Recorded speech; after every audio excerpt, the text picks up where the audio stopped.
There it is. The sound of the fishing topic.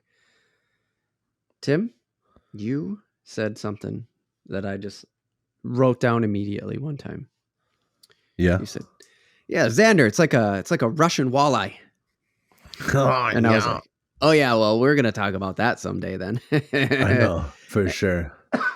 Today's that day. I have to cough too. Uh-huh. Yeah, yeah. Ooh-wee, a Zander. That did not happen to me while I was researching this, but I loved that. So, Zander, a Russian walleye, throw it out there right away because that's what that's like what the headline and the thumbnail and stuff like that's going to be to try to get the people who don't listen to us regularly to click on it. But the answer is not that Russian, actually. Oh, okay. But it's Russian. So But don't it's worry. Russian. Not We'll get that into Russian, habitat. but it's Russian. But there's some Russian ones. We'll get into habitat here soon because this is going to be one of those just like the largemouth one. I know we just did another one of these, but come on, guys. You like them, right? Leave a comment on Spotify. Especially with the Zander. You don't know about the Zander. I don't know about Zander. Let's learn about Zander. Let's learn about the Zander. So when you hear the word pike perch or the combination of words pike perch, does that mean anything to you, Tim? Because I'm just wondering of the commonality of it in general. I have not heard pike perch, but I could see how it would be a different like translation. Because for whatever reason, I have heard walleye referred to as wall-eyed pike. Oh, interesting. But it's not a pike. And I don't know why people say it. That's what I was wondering about too, because a Zander's a pike perch. There are pike perch, and there are more than one pike perch. And apparently, and I'm just going to say that apparently, walleye, sauger, stuff like that are pike perch too. Now that's Britannica, which is also European. Weird. And so I know that walleye are part of the perch family. Right. But I don't think they're part of the pike family. Right. So maybe it's just like a terminology thing. That's what I'm wondering too. I just like its own deal. They just share words. Right. Because a northern pike, that's the only time I know of the word pike. Yes. So that was like a surprise to me because northerns are nothing like. No, they're walleye. Definitely a far different build. Oh, and so without getting into like the fish itself yet, we'll stick to walleye because we've already done walleye and sauger. I mean, we haven't, but we did in episode 62. We did the walleye versus sauger and kind of went into the sauger and stuff like that. And the thing that I know, the thing that's sort of common with all these is their eyes, their like ability to kind of see when it's darker. Yep. And pike aren't really deep diver hanging out, specially equipped to feed like a walleye is, from what I can tell. They're like ambush predators, and they will chase down stuff sometimes, but they're also like built for speed. Right. They're like just a completely different fish. Yeah. Like before they spring into action, they do like this S curve. Like if you see a picture from the top, you can see that they're kind of like how a cat pounces. Like they're kind of like coiling up. And yeah, I was going to say like a snake, they coil kind of, right? Yep. Yeah, because they're so fucking long. Yeah, they're 100% like not the same fish. Yeah, that's why when people call like a walleye pike too, I've even read before where they're just like they call them a walleye. Like people have called them a walleye pike. They're not related to the pike at all. They're actually more like in the perch family, right? And you're like, oh, well, what the hell's going on here? Yeah, but now you're telling me that they're part of the pike perch. Yeah, and now I'm like, well, now I don't know what to think. I'm also confused by this terminology, and I'm glad we could just throw it out there because Yeah. it was just in my research, they're very much just like, yeah, the part of the pike perch group. And that's not a scientific group, you know, like there's the scientific names and pike perch isn't on there. So this is like, you know, a more Right. general term or whatever. But Yeah. speaking of science names, you gotta try it. Oh yeah. This one is so weird. And Okay. I just no, it's not. They're always weird, right? But yeah.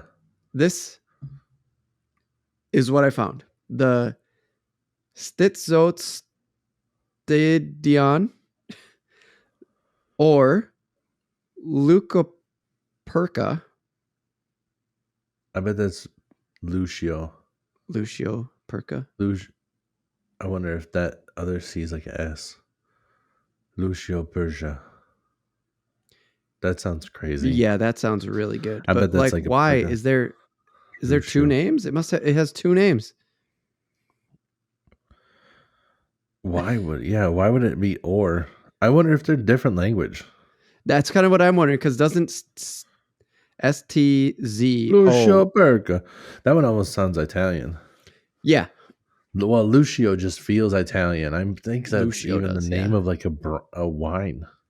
I think there's a Moscato brand that's a Lucio. And then the STZOSTEDON, that feels like the whatever, I forget what it is, but like, you know, the northern regions, Finland and Norway and then into Russia too, that base language. That one feels more Russian. Like if you say it with the accent, it feels Dizostedian. Yeah. Right. You know? Yeah, dude, that was awesome. This is why I let you take them. I try to stumble my way through them. But yeah, I was like, oh, there's two. You don't really get this. I did find a paper that was it was written for the United States, and they called it the Lucio Persa. Lucio Persa. They called it that. Oh, okay. But they also did call it the S. Lucio Persa. I should have gotten a Jay-Z. Damn it! I should have got a Jay-Z clip for that. The S. Lucio Persa. Yeah. So I should have got an S. You know, the S. Yeah, the S. Yeah. I should have got. I just as I said it, I was like, damn it. But so I don't know if the Stizion is part of it, but it was Either way, I just wanted to put that out there. That's its science name. We are just talking about Zander. I mean, that's the name of this fish. It's called the Zander. When you look at it now, we're not going to get into the fish yet, but when you look at just photos, it's really got some perch vibes about it. I think it looks like a beefy walleye. It does look like a walleye. I think it looks like a walleye that has like a tougher version of a walleye. I think its head like a rougher version of a walleye. I think it looks more like slightly prehistoric. Like if you told me like this is what walleyes used to look like, I'd be like, story checks out. I'd be like, yeah, that works. Yeah, fuck it, dude. Let's get into the fish then. Let's just keep that rolling because all right. There are times where I also think that a walleye looks a lot like a perch at a certain size, except for the coloring is just so fucking far off. Like perch have stripes, yellow perch, right? That's what we have here. We might have more than one. But yellow perch is what we have. Yeah, that's what we catch. That's what when we are talking about perch, that's usually what we're catching. Yeah, and it might be something, you know, where there's like different breeds of sunfish or bluegill where they're very close to the same thing, and I just might not be aware of that. But here, like, they're all yellow perch, and then I don't know if jumbo perch are a different breed. Oh, and that's why they get so damn big. Right, I'm not sure. Or if those are just on a lake where they're allowed to grow that big because of the space, you know, because it seems to be that you only catch jumbo perch on like the really big bodies of water. Right. Mm-hmm. So I don't know. I've never research that. But Yeah. jumbo No, perch well, there's another are one. one of the fish that I want to catch. They're on the bucket list. And Zander's another one, except for I'd have to research what countries Oh, they're no. in. You don't have to do that, Tim. That's why we do this shit. That's why we have these episodes. So without getting into that, sticking to the fish for now, because we jumped into it. Let's learn together which country we can go to without getting killed, because half of them are dog shit. I agree that they look like a walleye, that a Zander looks like a walleye. But again, I think that sometimes I see a walleye and I think that looks like a perch. And sometimes I see a perch and I go, it's got a little walleye vibe. Now I know why, because they're all fucking perch family. Yeah. But here, the perch, they got those lines on them typically. Zander's got stripes. They do. Okay. Yeah. So I did find some photos, and I'm sure these are the ones you've seen, and why you're like, that's a fucking huge walleye, is because there are ones that look a lot like walleye, and those, you know how walleyes have that dark back that fades into gold and then fades into the white belly. Yep. So these sort of have that, but if you look close at the photo, they still have these vertical stripes that are in that dark patch.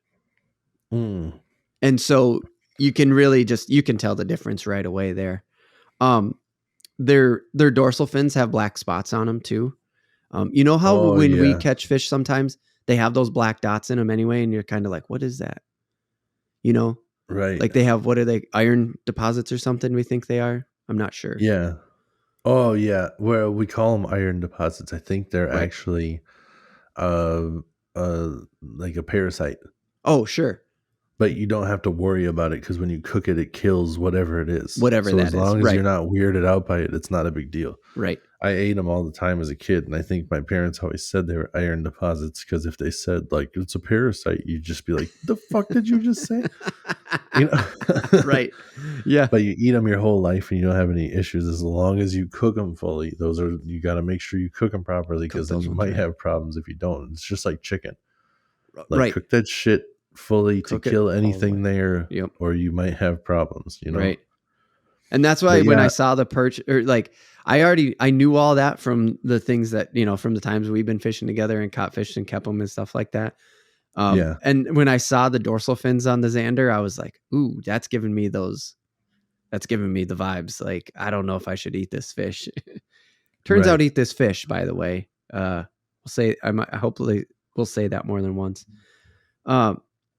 So we did a walleye episode. It was like our second episode, so we should probably go back and redo it. But Tim, there's a spine on the walleye gill covers. Holy shit. Sorry. That was a shock. Good timing. A spine in the walleye gill covers. I've been looking at pictures just now. Yeah. Of There's Zanders. A spine. I didn't know that. No. Yeah. Okay. Because Zander don't have a spine on their gill cover. Like, it was made very clear, and this is from multiple sources. It's like, oh yeah, well, the big thing between a walleye and a Zander is Zanders don't have that spine on their gill plate. I'm like, nobody has ever told me once to watch out for the gill plate of a walleye.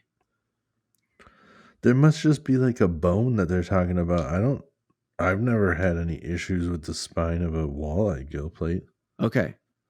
I don't know what they're...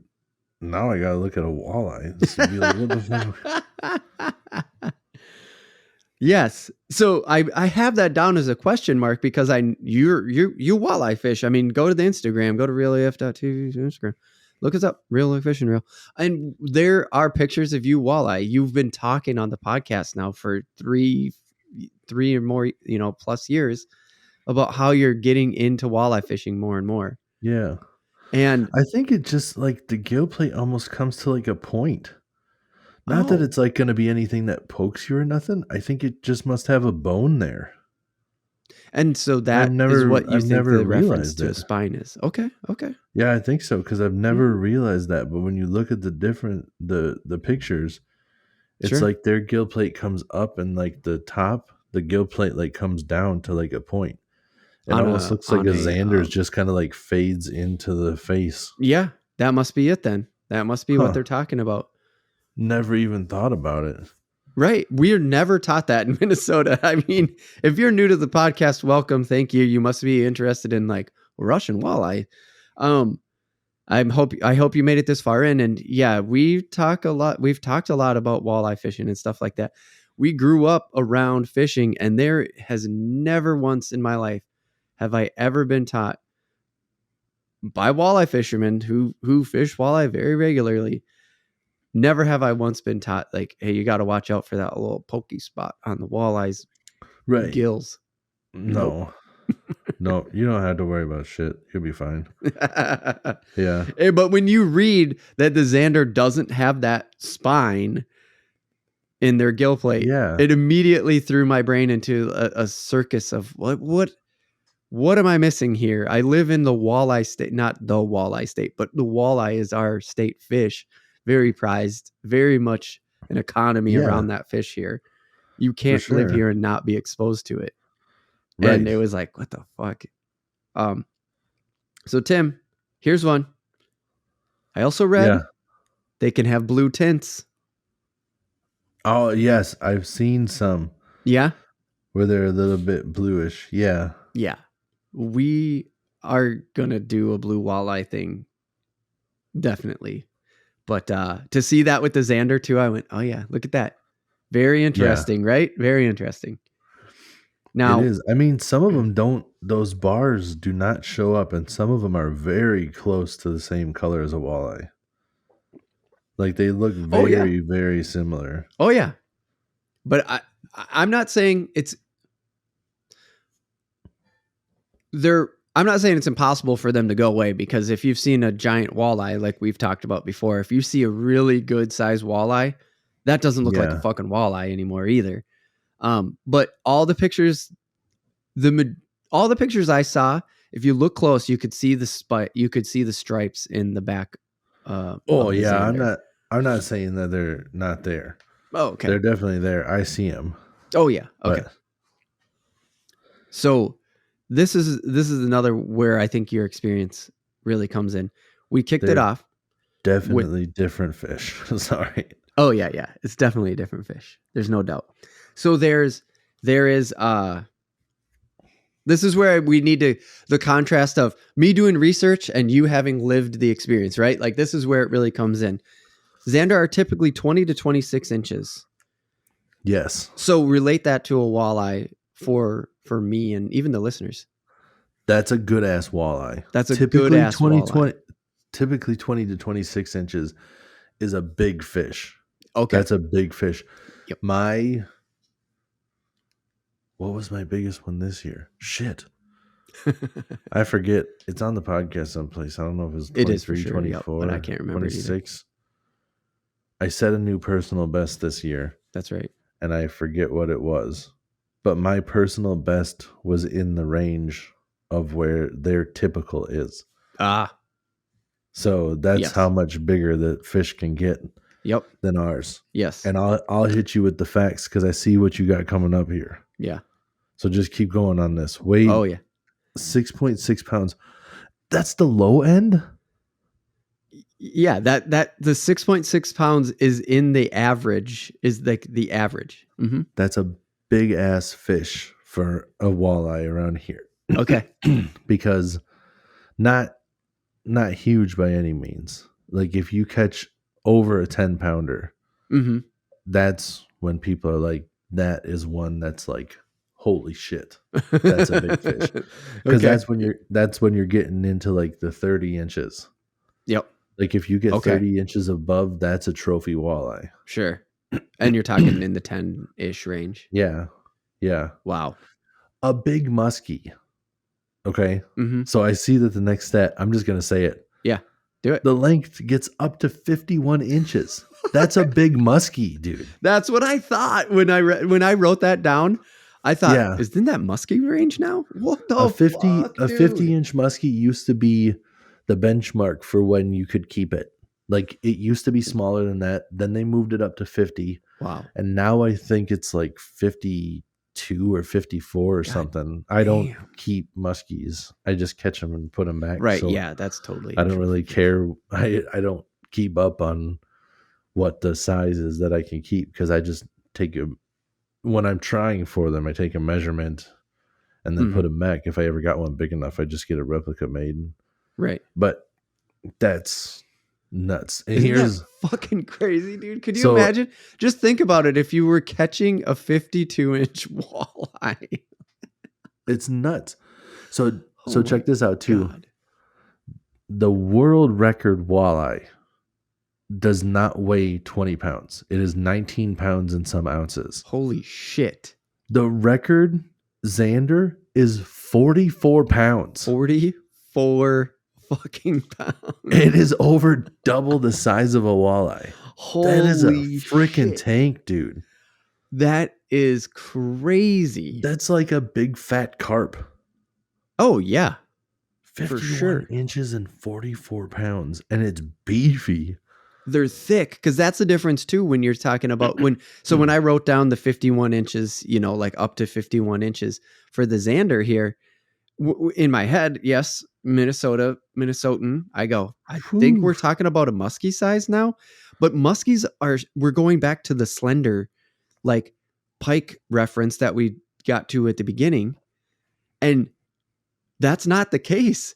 Now, Zander are pretty slender fish when it comes down to it, right? If you read about their description and stuff like that, they're fairly slender, but they're not like the long snaky like thing that like a northern pike are. And I know muskies get beefy, don't at me, but they're a tube, like they're an even tube, right? With a tail. They're very hydrodynamic. They are built like a fucking torpedo. Yeah. When they get big, they're normally not like fat. They just like sometimes they'll grow a little bit long, like wider, but it'll be pretty much that same width the whole time. It doesn't get a gut like these do. These things get guts like big fat bass, like when the world record bass. Isn't it crazy? Like these become wide bastards, man. These things, like these Zanders, if they get to eating, it seems like they get to fucking eating, dude. Yeah. I don't know if this is like an old record. I cannot find a picture of a 44 pounder, but there are some tanks. I don't know that I found exactly where the 44 pounder was caught, but if I remember correctly, it was fairly old, and it was sort of in one of those situations where it's, I don't know. I'm not going to say it because I don't want to muddy the waters and muck it up. Weird ass Zander prepared. Just like leave it as a whole fish. Just remove the eyeball. What are you doing? Why would you remove the eyeball even? Weird ass Russians. They serving it with a cup of eggnog. What is that shit? Gross. What's that cream drink with it? So last thing about the fish itself, I think we can move on to the habitat after this, but 20 to 24-year-old fish, that's pretty old. 24, yeah, it's pretty old fish. But that's in the north. As you go further south, they only get like 8 or 9 years old. It goes right back to the bass thing we were talking about last episode, on episode 82. Is South Russia warm? I don't know. I know some places over in the UK have like nice beaches, like almost tropical. I wonder if Russia is Russia in the UK, or is that technically Asia? No, Russia's in Europe and Asia. Both. It spans both. It's continents. Both. Okay, yep. I see. Yep. So on that note, that's a good way. Again, Zander, Russian walleye. Not really, actually. It's not. Yeah. It's not in that much. So lakes, rivers, not streams, because I guess streams are technically small. Lakes and rivers of Eastern and Central Europe. Now, yes, Russia is on the east end of it, but they're not just there. They're also in Western, but that's because of introduction. So like they're basically all over Europe. They get up into Finland a little bit. Yeah. And up into those Nordic countries. For an example here, I wrote this down. They do go north. Finland has recorded them as far north as 64 degrees north. Okay. For comparison, International Falls, our famous city here in Minnesota for being the coldest shit on record all the time. Yeah. That's at 48. And the closer you Okay. get to 90 is the North Pole. So the Okay. bigger the number, the equator would be 0. The I closer see. to 90 you get. So they're up in the 64 range. So it's not like they're Arctic Circle fuckers. Oh. No, but they're like North Canada. They're getting there. Yeah. Because this is Finland that's reporting these. And you got to think about Finland's one of the, the Nordic countries up there.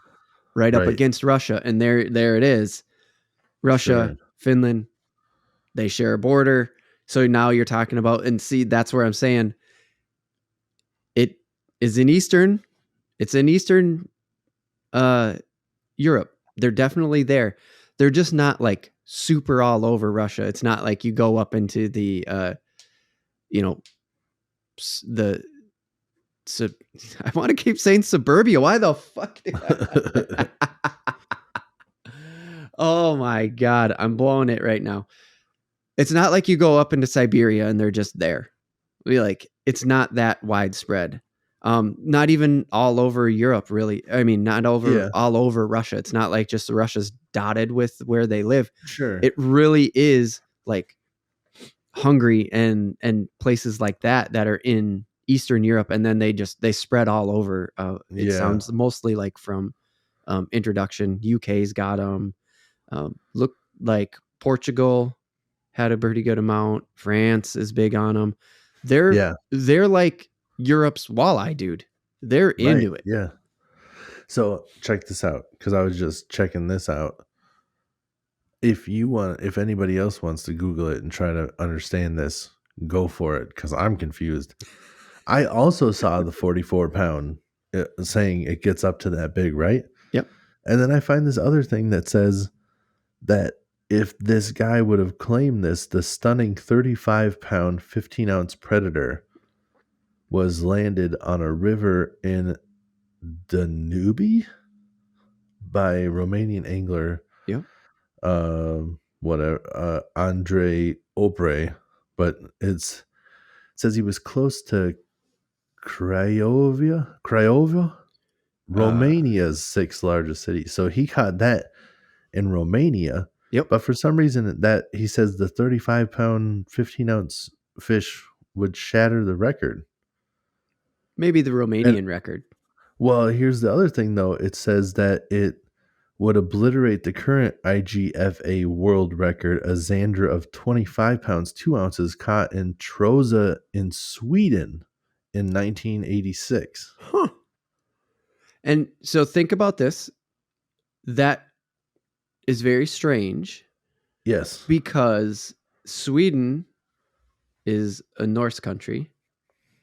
Yep. They don't get just like here in the United States with walleye and bass. Just use the bass as an example because of 82, right? They don't get as big up north as they do here. Yeah, they last longer, but they take a break. And so the more southern it is, the bigger it should get. And tell me. Well, here's the thing. I don't know if that's the same thing with walleye. Really? Well, because I know walleye don't even really go that far south in the United States, right? Well, and they don't stop making, they don't really diet like the bass do in the fall. Mm-hmm. And I think the world record is actually from Canada. Oh, interesting. I think the Minnesota state record is smaller. World record. I did read that the northern Zanders, they do take a bit of a break. Oh. Well, this one's saying, for some reason, when I looked, the official record was 19, but this one's saying Harper's fish was said to weigh 25 pounds, 4 ounces. And it's the world record walleye, but it's old. I don't know. They're basing it off a photo, I guess. Just old, the photo. This is contradicting what I just said. This is saying the walleye allegedly caught in 1960 on Old Hickory Lake in Tennessee. Holy shit. Yeah, I didn't know they went down that far either. Harper's fish was said to weigh 25 pounds, 4 ounces with an astonishing length of 41 inches and 29 inches girth. So even still, wherever they're getting their numbers from, we're saying that this world record that's claiming to be bigger than whatever other world record. See, this is where it's getting confusing. How come there's like 4 different websites claiming different ones? This should be like a record you could just look up and not have like a matter of opinion, just being like, actually, I think it's 5 pounds more than what you said. Like, why? What's happening here? But still, this one's claiming 41 inches. Yep. Where the Zander is claiming 51 inches, yep. which is a big difference. You ever catch a 40-inch muskie versus a 50-inch muskie? That 50-inch muskie is like a 40-inch muskie when you land it is like, yes, dude, that's a big fish. I caught one. Hell yeah. A 50-inch muskie is like you're screaming at other boats passing, like, look at this shit. Look at this fish. Not to discredit your research or what you're finding at all, but just so you know, like I've said before in the past, the research that I'm doing is coming from the majority of research that I'm doing is coming from like peer-reviewed papers or which I assume peer-reviewed papers go into encyclopedias. So like I've already said, Britannica, there was a peer-reviewed paper that was written for the United States where I got most of this information. So again, I'm not shitting on your sources. Oh, no. I'm just saying, yeah, we found the same information and, like the stuff I'm bringing to the table is like, has that cred behind it. So though I don't cite the sources, I just throw that out there because it's enough work for me to just like write the fucking podcast in the first place, I guess. And I would be willing to say too that what we're probably having is what you're citing from credited sources and people seeing photographs and like doing stuff, and I bet the other records that we're seeing are like when some whatever IGFA is whatever came into power as like this regulating body that they didn't exist when that other picture was taken. So they're just like, this is the biggest on our records, but there is that picture of that really big fish in black and white, right. No, I totally believe you, and that's why I said like that's why I kicked it with like not to shit on your sources, not at all. I just wanted to like put a little bit of info behind it in case anybody is listening for the first time or is really kind of getting into this with us. And if you are, please comments. Apparently they're on Spotify now, YouTube. You can get it in the YouTube music app. Hit us up, realaf.tv/contact. Remember, real like fish and reel. Do it. So anyways, back to this, the habitat. They are really spread all over from like the UK all the way to the most western edge of Russia, the eastern edge of Europe, right? And they're just kind of like all over that central Europe area. They go south, they go north. It's a pretty big area. Like I'm saying, this is just kind of like Europe's walleye. Because, well, I'll just say that.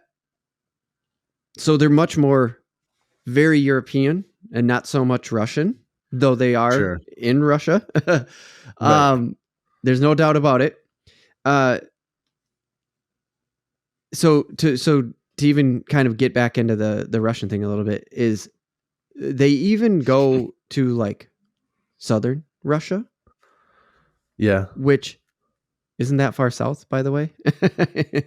I'm just saying that as an example. Where the Black and the Caspian Sea are. Now these aren't giant ocean sea things. They're giant bodies of water that are slightly salty.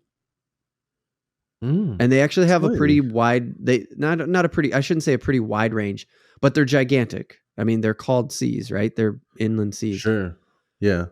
They do have salt. They are salty, and they vary in their salinity. So like the north part of the lake has a different level of salinity than the south part of the lake and stuff like that. Okay. And so these things, brackish waters, they can hang. Yeah. Okay, they can. All right. The map I Good to saw, know. they even had some random dots in the middle of the Atlantic Ocean. And I'm like, how the fuck would that even happen? Yeah. So I just pretended those weren't there. Right. Just, I don't know, maybe a couple of them just said, fuck it. and managed to survive. Because they are a freshwater fish. But sure, don't get it twisted. They're brackish. They can hang out in some salt. They're freaking Russian, dude. They're built different. I think what was throwing me off so much too of like the location, I was kind of laughing to myself, is that just like every picture you see of a guy holding it, they just look Russian. It's like a cigarette hanging out of their mouth, and they're just like nobody's ever. I shouldn't say nobody's ever smiling, but a lot of dudes are just like not smiling. Yeah, and just like when you say like Sweden and Finland, I'm just like I'm picturing like just a big barrel chested blonde dude holding up, just smiling ear to ear. If there was audio, he'd just be like hoingy boingy.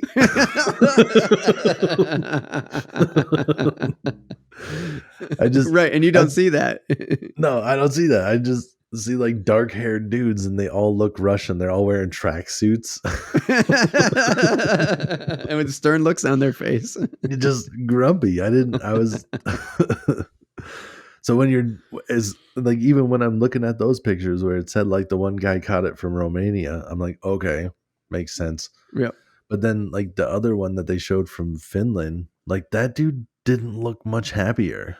And I was like, oh. I don't think that the people in Finland are all that happy either. It's fucking cold all the time. No, it totally makes sense. You just like from over here, like that's all you ever see in the movies. Right. 100%. I know. Yeah. Like wooden clogs and blonde chicks with braids. Right. Oh yeah. We're totally going off of a stereotype that we've been fed. There's no doubt about it. 100%. Oh yeah.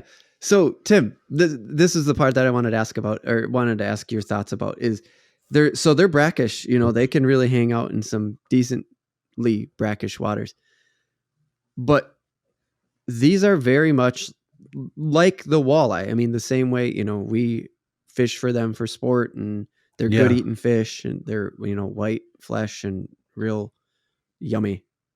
Same thing. Just think over in Europe.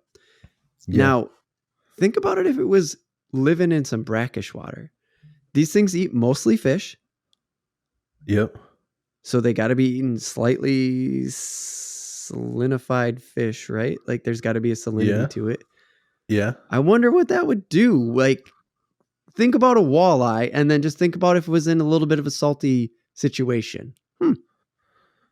Yeah, I don't know, man. That's odd to think about. Right. But I do know that like they're not turned off by a salty dish, because a lot of like soft plastics are impregnated with salt, because it like changes the buoyancy, but also like adds a little bit of flavoring. And that's more so for a lot of like bass lures, because you use the soft plastics a lot for bass. Right. I know there's like grubs and other soft plastics that people use. I, including myself, use for walleye, but not like the salt stuff like you do for bass, really.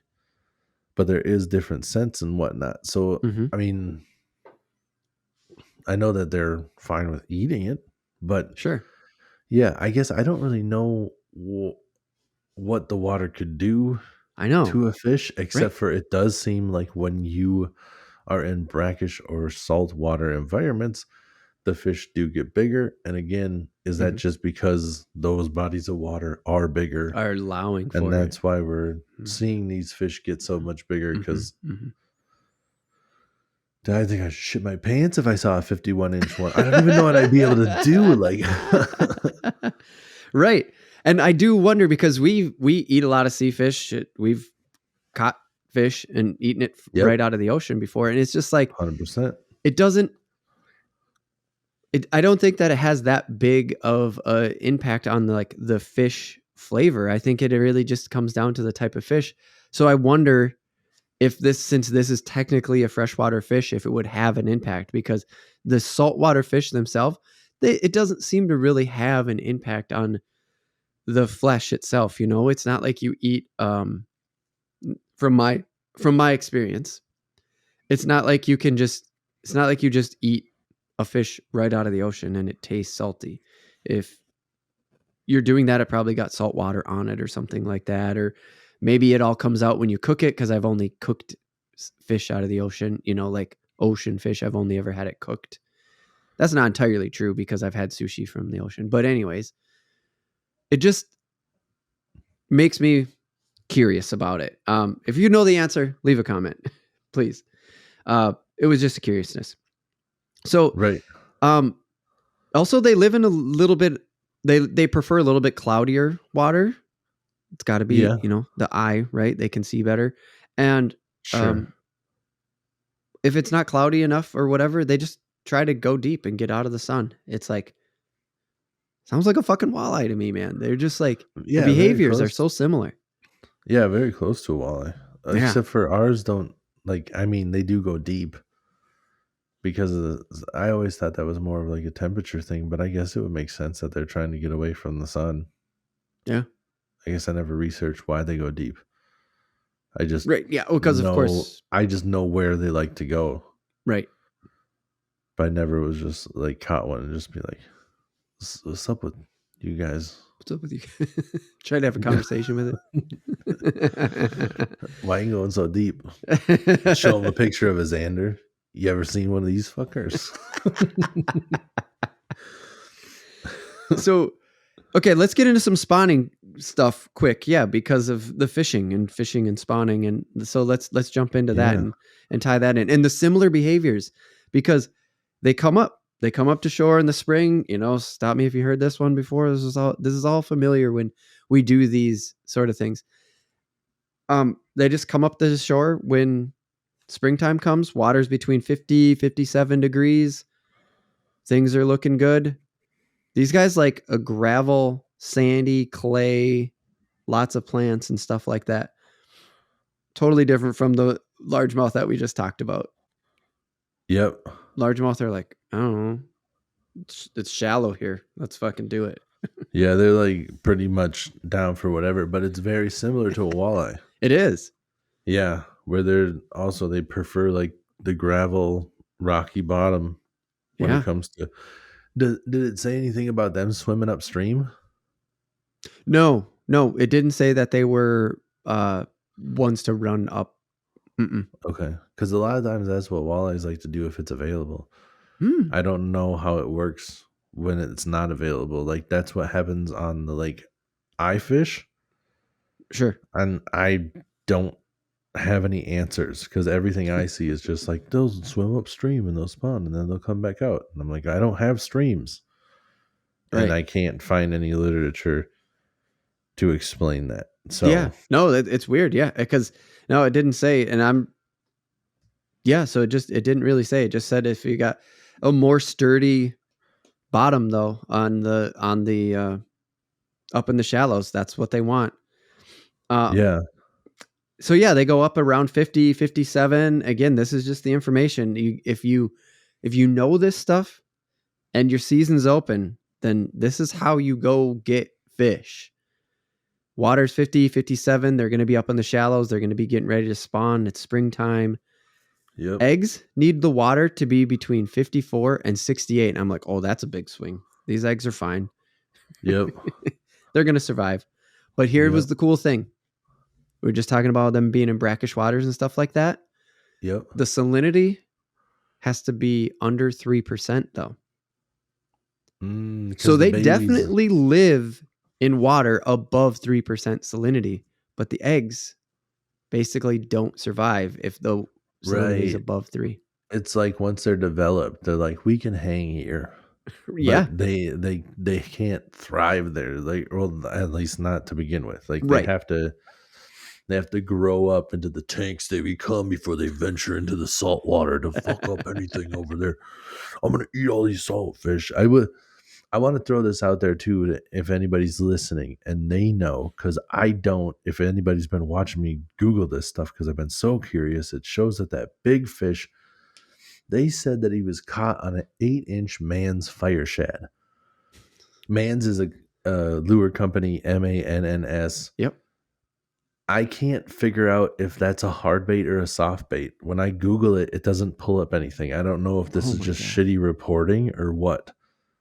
But a Mann's fire shad, I don't know if they're talking about a fire tiger shad hard bait, or if they have some sort of a soft plastic that Mann's makes overseas, and I'm just not getting it because I'm Googling it here in the States. I don't know. So. Right. That's what I was going to say. So I've only left I've only left North America there one time in my life. And when I did, it was very eye-opening the way the internet works. Yes. And so that was my first thought when you said that. I was like, dude, you probably need to get on a VPN and get into, I mean, you could probably do like mans.uk or something. You can still get to that internet, but you have to remember that the search engines aren't trying to do that, because typically you don't want to import something. Typically you're not trying to find information about restaurants in the UK. Right. Unless you specifically Google that. And so I do wonder if you're experiencing that, like just the like natural, there's keeping it in. That. Sure. There's that. And there's a possibility that like it was in a different language and it got translated to English, because there seems like there might be a little bit of lost in translation. Yeah, for sure. Or these people just don't know a lot about fishing and they're just writing the thing, because they also said that he caught it on an 8'6" St. Croix lure rod. The fuck is a lure rod? What the fuck is a lure rod? Not if he was using casting, or if he was using a bait casting setup or like a spinning setup. It doesn't say if it was like medium heavy or whatever. It just says a lure rod. Right. So it's like, well, that sounds like a very vague.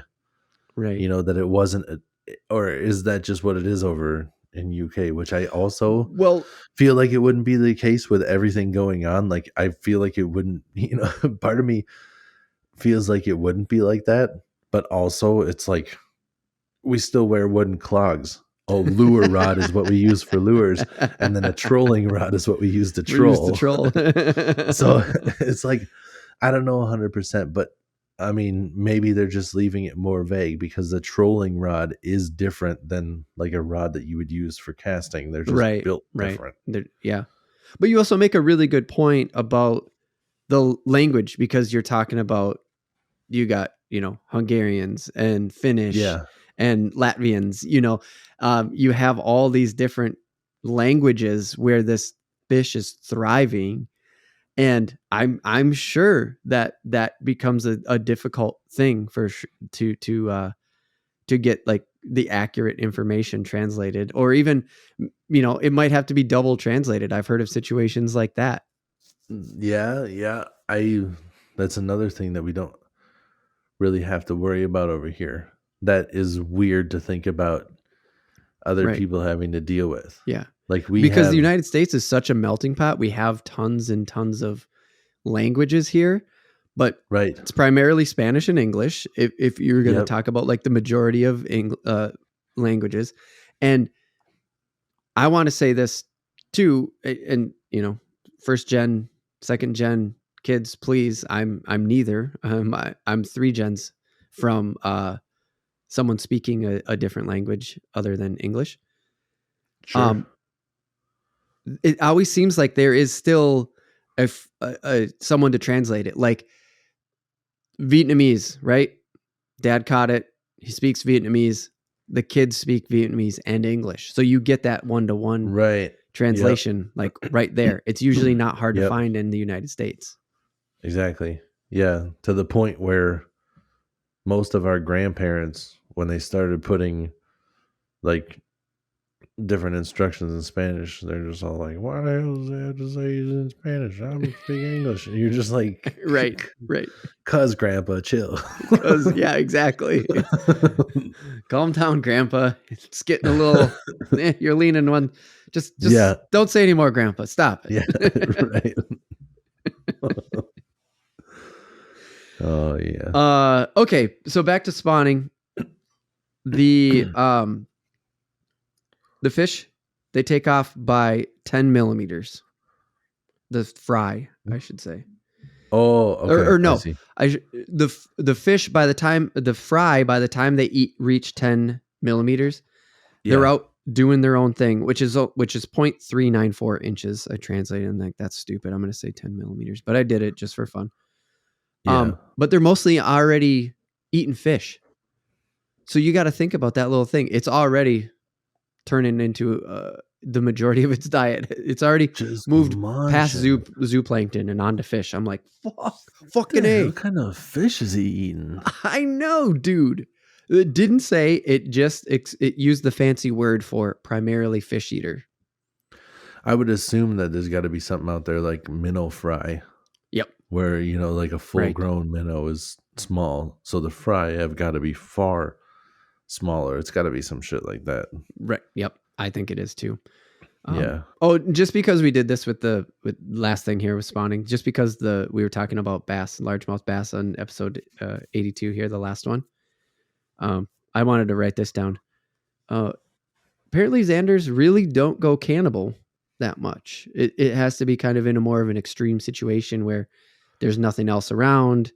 Nice. So they have to, or there's just like low, there's low prey. So there's like kind of a little bit extra. Sure. Yeah. That would explain. Yeah, that would explain why they have a healthy population of big fish. Sure. Where they're just like, we all eat them. We're not eating each other. And our stupid fish are over here just eating each other. Yeah, dipshits. Idiot. All right. So we gotta wrap it up here. But before we do, invasive. Of course. Dude, so much about how these are invasive and stuff like that. That's why when I opened up about the habitat, I said they're in lakes and rivers in Eastern and Central Europe. Mm-hmm.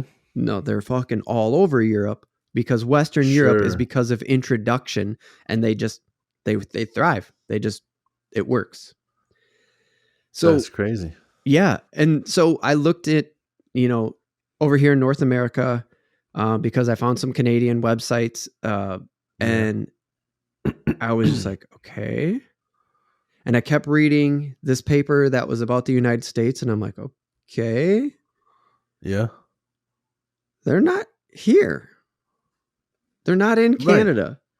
Dang. I was hoping you were going to hit me with some shit being like, there's a lake that has them if you want them. Like, people there is, dude. There is? Yes, there is. And it's not that far away, man. No shit. Spirit Wood Lake in North Dakota. It's in the center of North Dakota. Oh my gosh. So we don't even have to go that far. Right. Yes. Yes. Because that's what I was thinking. Like, maybe somebody did one of those things like they did down in Florida where we have peacock bass now. Right. It is almost exactly the same situation. It makes sense. The Dakotas are great walleye fishing, and they're basically all reservoirs. Yes. I don't know if that's So Spirit Lake is yep. Yeah, they're man-made lakes already. Why don't you just put whatever you want in there? That'd be silly if somebody was just like, we can only have walleyes. Why? It was not even, this lake didn't exist before. Whatever you want in there.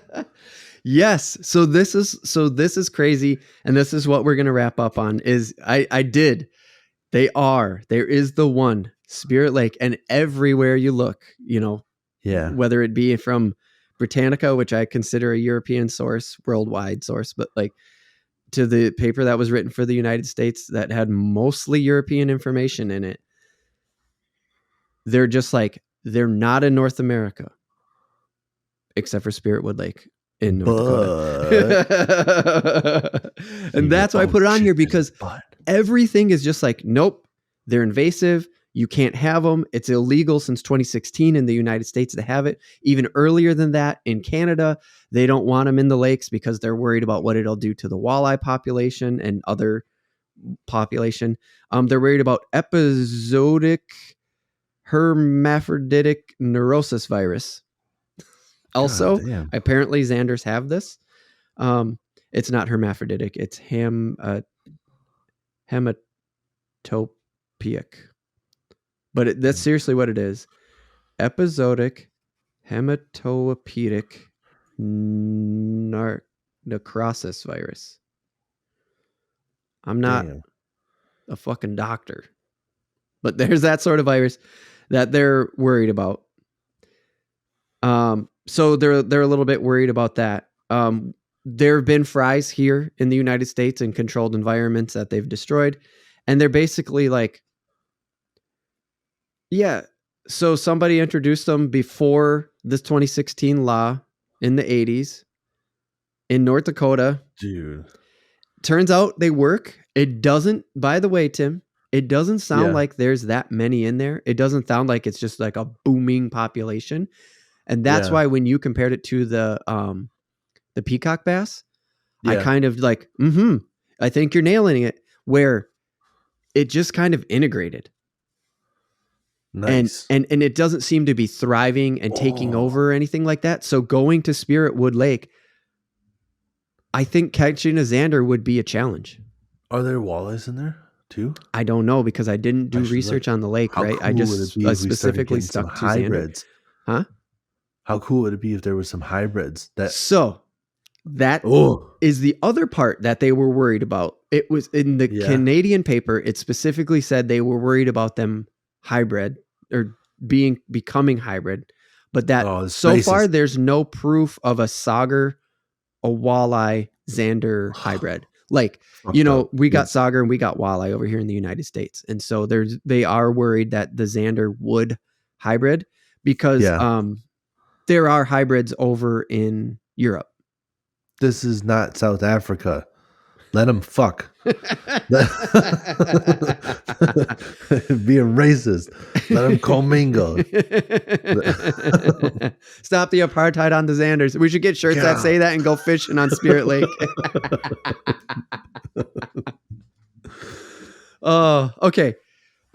This reservoir, it did end up flooding. I call it a reservoir. I don't know for sure, but they did say that this is a lake, that Spirit Wood Lake in North Dakota is all contained within its own self. But a few years ago, like 10 or so years ago, it did flood and it did connect to some rivers. Oh, but there's been no evidence that they got out. Like all the evidence up and, fairly recent is just like, no, trust me, they're just stuck in this lake. Right.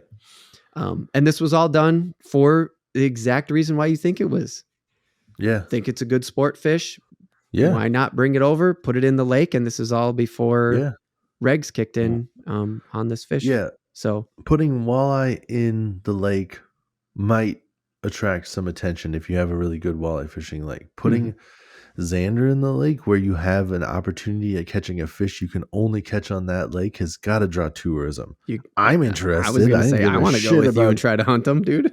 I'm just learning about this now, and definitely I think that's my top destination to go fishing in the Dakotas, because why not? Yeah, dude, I agree. Especially if they already have walleyes, if I can go and try to catch walleye and might catch a fish I've never caught before, right?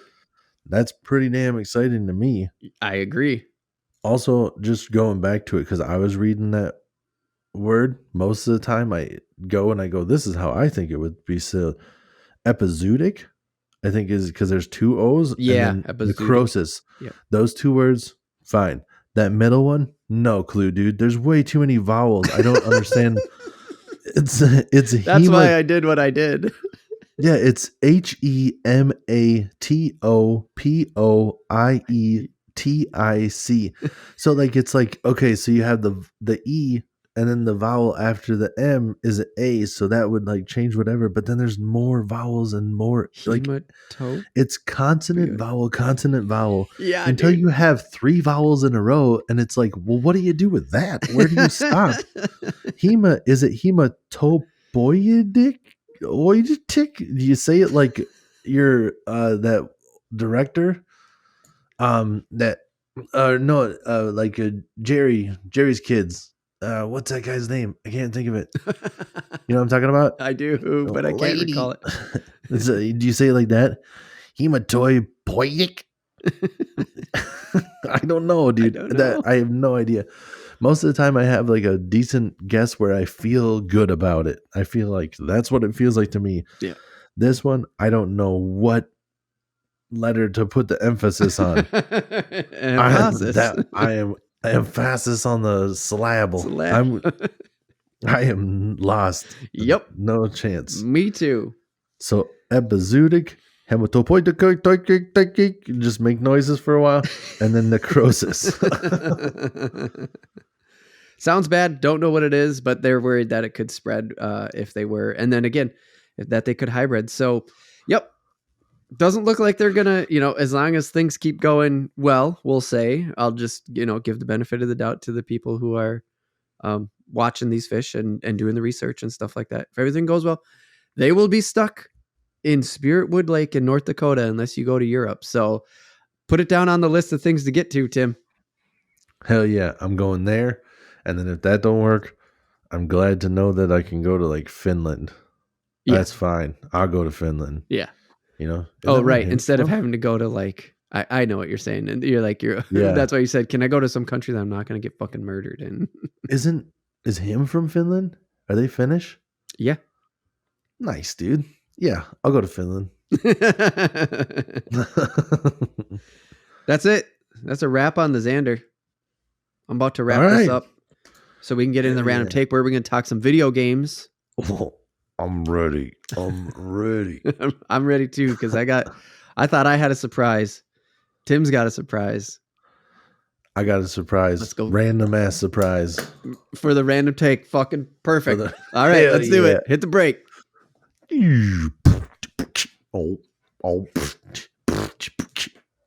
Yep.